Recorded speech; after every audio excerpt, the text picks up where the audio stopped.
बहुत ज़्यादा बैठे रहने की वजह से काफ़ी ज़्यादा दिल की बीमारियां होने के चांसेस बढ़ते हैं और मुख्तलिफ़ किस्म के कैंसर हैं जो कि ज़्यादा बैठे रहने वाले या सेडेंट्री लाइफस्टाइल अपनाने वाले लोगों को होते हैं। इसीलिए आज की इस वीडियो बनाने का मकसद ये है कि आप बैठे रहने को अवॉइड करें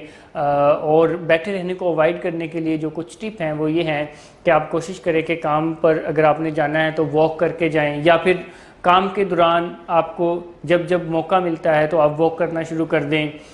या वो वाले कामकाज जो बैठने रहने की बजाय चलते फिरते हो सकते हैं, जैसे कि फ़ोन कॉल अटेंड करना या किसी से मीटिंग करना। तो वो वाले कामकाज जो बैठने के बगैर भी हो सकते हैं, चलते फिरते भी हो सकते हैं, तो कोशिश करें कि उन कामों को चलते फिरते करें, यानी अपनी टांगों का ज़्यादा से ज़्यादा इस्तेमाल करें। क्योंकि अगर आप अपनी टांगों का ज़्यादा से ज़्यादा इस्तेमाल करते हैं तो इससे ये जो बीमारियाँ मैं आपको बता रहा हूँ